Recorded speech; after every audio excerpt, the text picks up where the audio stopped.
Rio wakes up surrounded by clouds, standing before an angel. The angel begins by telling him that he has recently died, yet he won't be heading to the afterlife just yet. In short, Rio has become the latest victim of the infamous truck con. Now, it's up to Michael to send him off to a new world to begin a fresh life. According to Michael, Rio won't be given any special mission or grand objective in this new world. He's free to live as he pleases. When Rio expresses his desire for a peaceful and laid-back life, Michael has no objections. But before sending him off, Michael needs to give Rio a quick overview of the world he'll be reincarnated into. The world is called Phi, a magical land where about 20% of the population can use spells tied to their natural elemental affinity. In Rio's case, his strongest affinity is with a water element. Since Rio asked for a peaceful and laid-back life, Michael went ahead and prepared a cozy little house for him. As a starter kit, he included 2 tutorial books, a knife, and even placed a protective barrier around the house to keep monsters at bay. As part of his beginner's kit, Michael has provided Rio with an ice house stocked with enough food to last 2 months, ensuring he won't face hunger anytime soon. Additionally, Michael included a guidebook containing detailed information on every monster Rio might come across in the region. While this will be useful for dealing with the forest's creatures later, Rio's current focus is on testing out his newfound magical abilities. He steps outside and shouts the spell, "Water come forth," which instantly forms a sphere of water in his hand. Magic turns out to be much simpler than he imagined. Even more surprising, he can cast the same spell just by visualizing the water ball, so saying the incantation isn't actually required. Now that he's confirmed he can use magic, he heads straight to the bathhouse and begins filling the tub with water. However, he quickly notices a problem. He only knows how to produce water, and there's no way he's going to enjoy a bath that isn't hot. So, he goes outside and tries to build a fire to heat the water manually. The only issue is, he has no clue how to start a fire this way. After a while, he gives up and lies on his back in defeat. But as he stares up at the sun, an idea hits him. Rio grabs a basin, fills it with water, and begins focusing on it, trying to compress it while drawing out the heat. Slowly, ice starts to form. With a bit more effort and practice, he manages to shape the ice into a makeshift magnifying glass. Using it, he harnesses the sunlight to start a fire. With the fire finally going, he heats up his bath, which was filled with ice water. By the end of his first day, he's finally able to unwind and enjoy a proper soak. Now that he's mastered making ice, Rio realizes the opposite should also be possible. If he can remove heat to freeze water, he should be able to add heat to create warm water. This becomes his next goal, something he'll need to practice in the coming days. The following morning, as Rio eats breakfast, he starts to think. With only 2 months' supply of food from Michael, he knows he'll need to hunt soon to restock. But he doubts a mere knife will be enough to fend off the forest monsters, so he resolves to begin practicing his attack magic. His first attempt is launching a water ball at a tree, and it works exactly as he imagined. But a small splash of water won't do much in a real fight. He remembers a way to increase the water's force, so he gathers another ball, this time compressing the water into a focused point for more pressure. The idea is sound, but his control isn't strong enough yet. His water jet barely has more power than a toy water gun. Rio recalls something Michael mentioned before his reincarnation. Magic relies heavily on imagination. The clearer the image in his mind, the better the result, and he just needs to keep refining it through practice. After several days of non-stop training, Rio's water jets are starting to take shape and look decent. However, they're still far from powerful enough to take down a monster. Rio has also figured out how to produce hot water, allowing him to enjoy warm baths whenever he likes. However, he's still working on fine-tuning the temperature, as his control isn't quite perfect yet. The next morning, he decides to practice his ice magic once more. This time, he attempts to conjure ice directly from the air, though it's difficult and takes nearly 3 minutes to form. He finally succeeds in creating ice out of nothing. However, unlike water, he struggles to launch it with the same ease. Combat training hasn't been going too well so far. None of the spells Rio has come up with have had much impact. Still, he spends the next few hours pushing himself, practicing non-stop until he finally collapses from mana depletion. Figuring he's reached his limit for the day, he calls it quits. But the very next morning, as soon as his mana is fully restored, he jumps right back into training. This routine becomes Rio's daily life over the next few weeks. Thanks to all his hard work, he can now create ice instantly, making it a reliable offensive spell. With his new set of attack magic finally ready and his food supply starting to run out, Rio ventures into the forest for the first time to begin hunting. He quickly notices a set of animal tracks and decides to follow them, which leads him to a nearby river. While exploring the area, he comes across some quartz by the riverside, something he can use to start fires by striking it against the edge of his sword. He also takes the opportunity to collect some detox herbs, just in case he needs them later. But suddenly, a deep growl rumbles from behind him.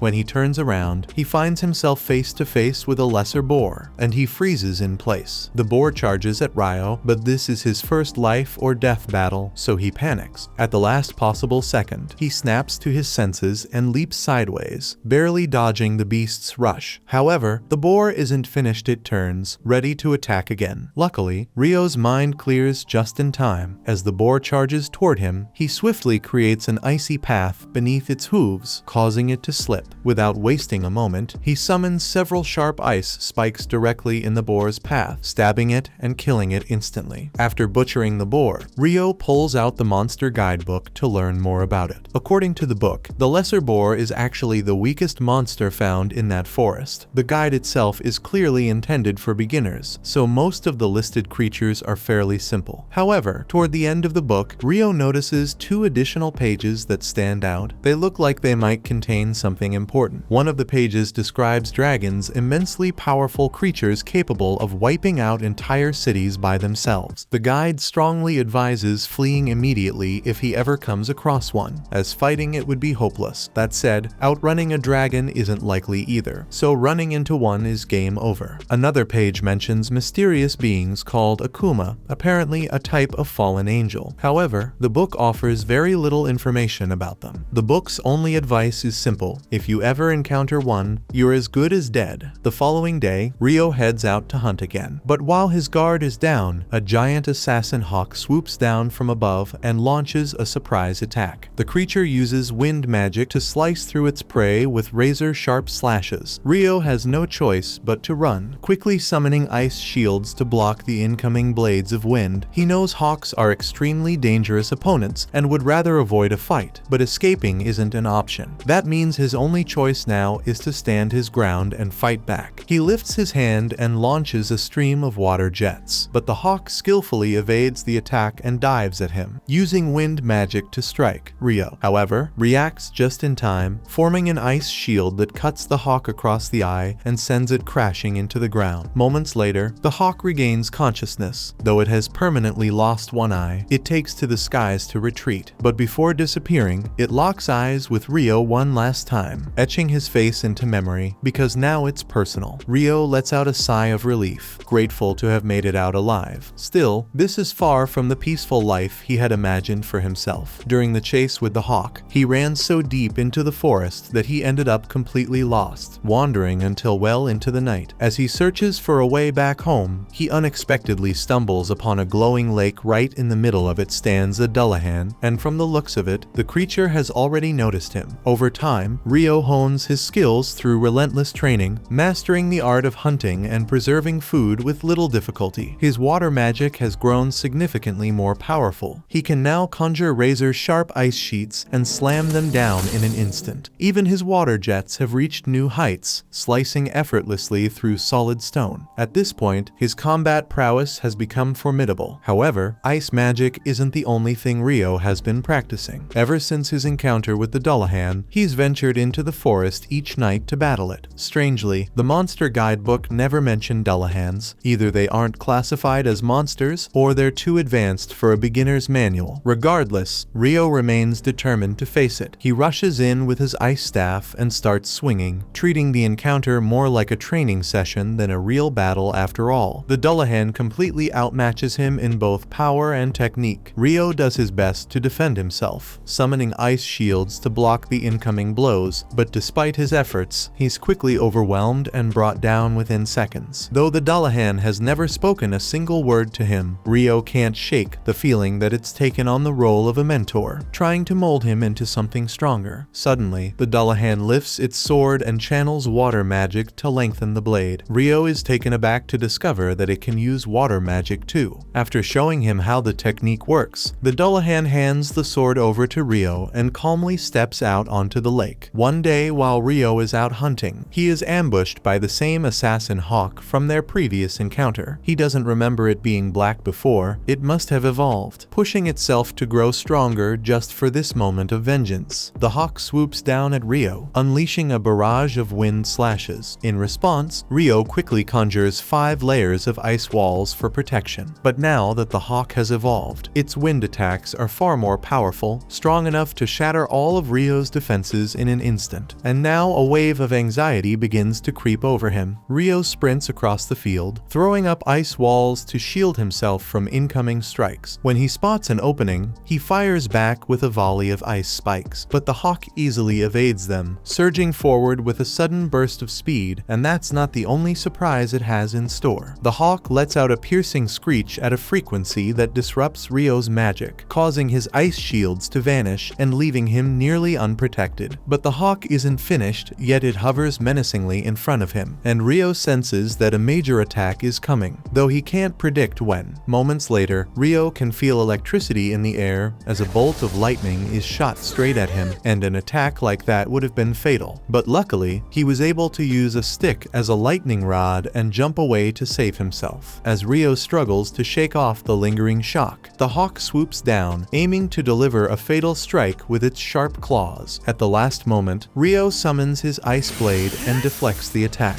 They exchange several more blows, but Rio remembers his intense training with Dullahan, so he spots an opening in the hawk's guard and drives his sword straight through its neck. As the hawk crashes to the ground, Rio slowly walks toward it, feeling a sense of understanding. He knows what it's like. The hawk lost an eye because of him, and ever since, it's been driven by the need to prove it was stronger, pushing itself to evolve. But Rio has also been working hard to grow stronger, and in the end, despite everything, the hawk was still defeated. Afterward, Rio starts making his way home, but to his complete surprise, a dragon suddenly appears before him. Remembering what the book said about dragons being unbeatable, he's convinced this is the end for him, but to his surprise, the dragon speaks to him through telepathy. It doesn't seem aggressive at all. In fact, it explains that it's just passing through, searching for a black hawk that passed through the area. The dragon simply wants to know if Rio has seen it nearby. Relieved that the dragon isn't hostile, Rio quickly realizes it must be referring to the hawk he just defeated. Nervously, he apologizes and explains that the hawk attacked him first, leaving him no choice but to fight back and end its life. The dragon is in shock that a human like Rio was able to defeat a hawk, though he doesn't appear particularly bothered by it. What really catches his attention is the sword Rio carries. He immediately recognizes it as the Fairy King's blade. For the Fairy King to entrust such a weapon to a mere boy, Rio must have done something to earn his favor. The dragon has grown fond of Rio, and Rio, still lacking much knowledge about this world, was hoping to ask him some questions. The two end up chatting for several hours, well into the evening, but their conversation is eventually interrupted as the dragon says he must return home. Rio expresses his gratitude for the dragon's answers, and the dragon thanks him in return, saying it's been a long time since he's had such an engaging conversation. They part ways with a warm farewell, but meanwhile, up in heaven, Michael is going over the documents related to Rio's reincarnation when he suddenly spots something he had previously overlooked. It turns out Rio was granted a hidden trait, something Michael hasn't seen since he sent a girl to that world 10,000 years ago. In Rio's case, the trait is eternal youth, and Michael finds it rather unusual.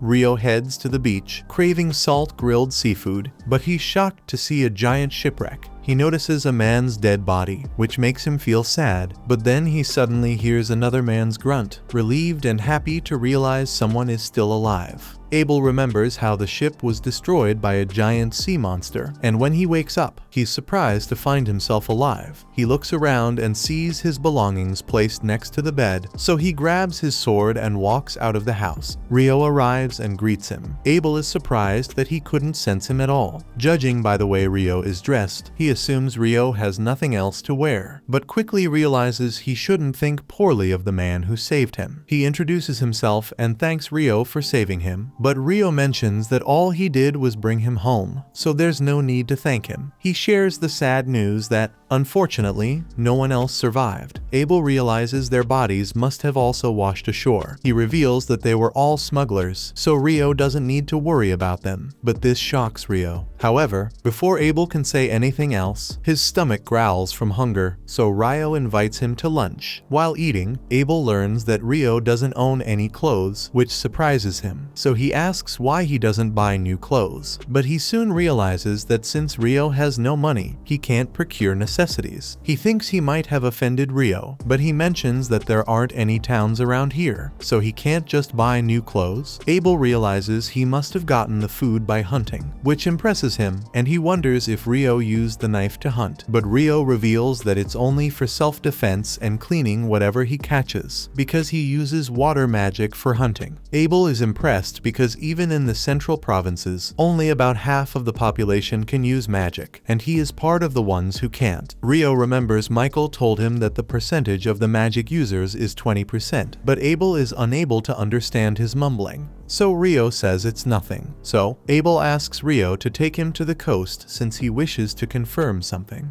On the way, Abel asks Rio if he needs a staff since he is a magician, but Rio tells him that he doesn't have one, which shocks Abel, and he thinks Rio is too poor to afford it. He tells Rio that if they run into any trouble, he should let him take the front line. But Rio refuses. Abel insists that it's the least he can do, otherwise his reputation will get tarnished for always being the one getting saved, so Rio reluctantly allows him. As they reach the shore, they are shocked to see that the bodies are gone. Rio thinks either the monsters ate them or the water carried them back into the ocean. Abel reflects that if Rio hadn't saved him, he would have met the same fate, so he's grateful to be alive. Rio remarks that he must be very lucky, and Abel agrees. Abel then mentions that it feels odd for the man who saved his life to be calling him Mr. Although Rio believes Abel is older than him. Since he's requested it, he agrees to call him by his name. This makes Abel happy, as that's how all his friends address him. Rio is surprised that Abel considers him a friend, but as he's thinking about it, Abel informs him that he couldn't find what he was looking for. Rio then asks what he plans to do next. Abel says he needs to find his friends somehow, and the first step is to reach the town of Loon. Although Rio hasn't been there himself, he believes it lies to the north,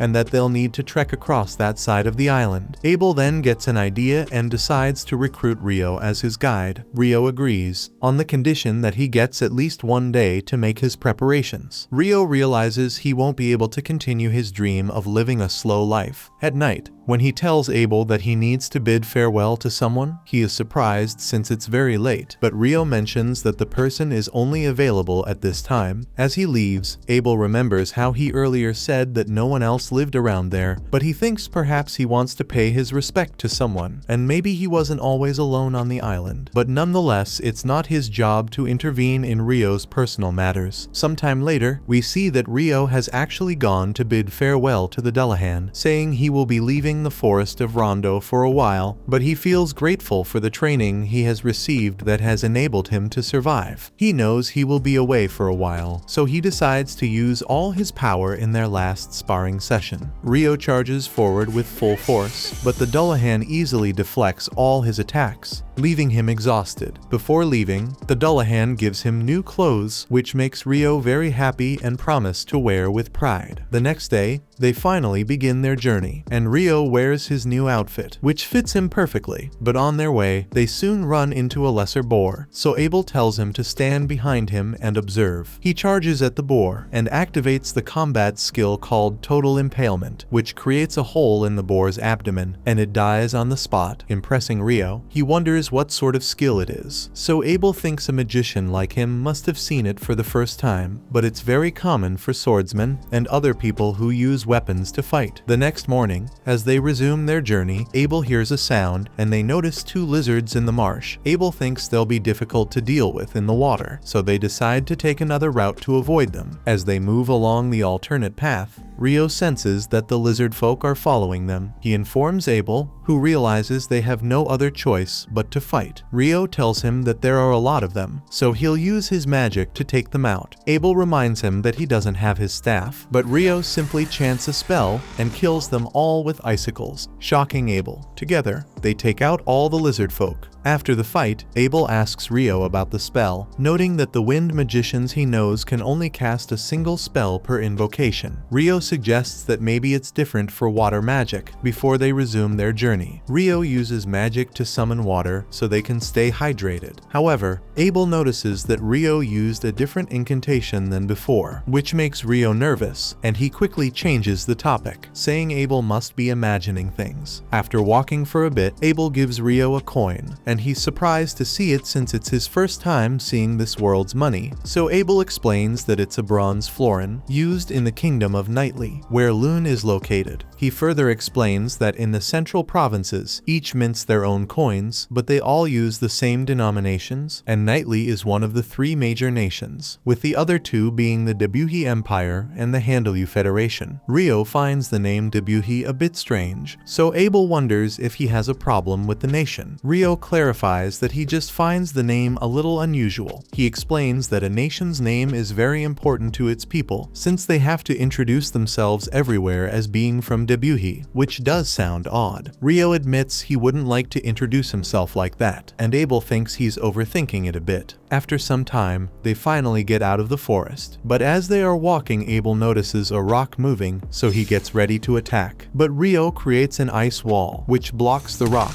Abel notes that they have been surrounded as they have stumbled into a rock golem's nest, but Rio is surprised to see the rock golems, since he always thought they were humanoid with arms and legs. Abel tells Rio to stay there while he charges forward towards the golems, but his total impalement attack has no effect on it, as it quickly regenerates itself, which shocks him. Rio tells him that he has an attack he wants to try, so Abel tells him to go ahead. Rio creates 10 layers of ice walls joined together and drops them over the golem to immobilize it. Abel is shocked to see such powerful magic, but Rio casually mentions that he's only taken out 2 golems so far and plans to do the same with the rest. Soon they take out most of the golems and only one remains, but surprisingly it isn't moving. So Rio thinks perhaps they draw energy from the ground, and since it's flipped over it can't draw energy from Earth. Just then, Abel notices a big magic stone attached to its bottom, which makes him happy, but he wishes he could collect it from the rest as well. But unfortunately that won't be possible now. On their way, the duo notices a giant hippo sleeping, and Rio wonders if Abel wants to slay it, but Abel has no such ambitions. He reveals that he's never seen it in person, but it appears to be a behemoth. Suddenly, they notice several wyverns approaching, which excites Rio. They'll be able to witness a monster battle from the front row. Abel thinks the behemoth is at a disadvantage, but Rio believes it won't go down so easily. As the wyverns begin to attack, the behemoth gets up and lets out a loud screeching sound that knocks them out, making the wyverns fall to the ground. Rio explains that it used magic negation. At night, as they set up a fire to cook their meal, Rio jokes that he was hoping for a match between Abel and the behemoth, but Abel tells him that's not happening. He mentions that he's heard of traps in dungeons with similar effects, but he's never actually seen magic negation before. Hearing the word dungeon excites Rio, and Abel wonders if Rio wants to hear more about them. Rio says he would like to visit a dungeon himself, so Abel tells him that there's only one dungeon in the central provinces, and luckily, it happens to be in the town they're headed to. Rio jokingly asks why Abel has been hiding this information from him, prompting Abel to get defensive, saying he didn't know he was so interested in dungeons. Rio continues teasing him, asking if he's kept any more important information from him, so Abel asks if he knows about elves and dwarves. Rio tells him that he doesn't, so Abel informs him that dwarves are skilled smiths